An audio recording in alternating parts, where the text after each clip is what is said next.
ఒక ఊరిలో చిన్న రాజు అనే బాబు ఉండేవాడు.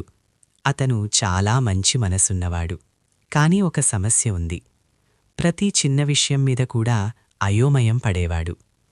ఒకరోజు బాబు దేవాలయానికి వెళ్ళి అడిగాడు. దేవుడా, నేనేం చెయ్యాలో నాకెలా తెలుస్తుంది?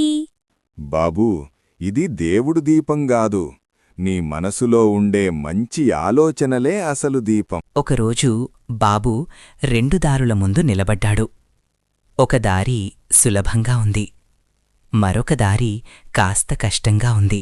బాబు కళ్ళు మూసుకుని ఇలా అన్నాడు. దేవుడా, నువ్వు నాతో ఉంటే నేను మంచిదారినే ఎంచుకుంటాను. నీ దయ నాపైన ఉంచు స్వామి. నేను చెడు మార్గంలో వెళ్లకుండా నా వెంటే ఉండు స్వామి, దయచేసి. అతను కష్టమైన దారినే ఎంచుకున్నాడు. అది అతన్ని దేవాలయానికి తీసుకెళ్ళింది. అక్కడ ఎంతో మందికి సహాయం చెయ్యగలిగాడు. అప్పుడే బాబుకు అర్థమైంది. శాంతి అయినా కష్టమైనా మనము చేసే మంచి నిర్ణయంలోనే దేవుడుంటాడు.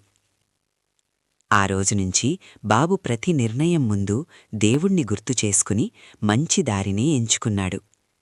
ఎంతో ఆనందంగా జీవనం సాగించాడు రాజు. నువ్వు మంచి ఆలోచిస్తే మంచి జరుగుతుంది. అంతా నీ మనసులోనే ఉంటుంది బాబూ. బాబూ, నువ్వు ఎప్పుడూ మంచి ఆలోచించి నలుగురికి మంచి చేసి మంచి పేరు తెచ్చుకో. ఆ దేవుడి దయ నీపై ఎప్పుడూ ఉంటుంది.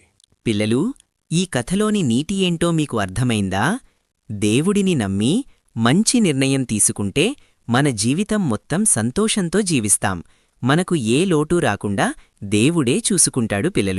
పిల్లలు, ఈ కథ గనక మీకు నచ్చినట్లయితే లైక్ అండ్ సబ్స్క్రైబ్ చేయండి. మీ ఫ్రెండ్స్కి షేర్ చేయడం మర్చిపోకండి. మరొక మంచి కథతో నీ ముందుకు వస్తాం.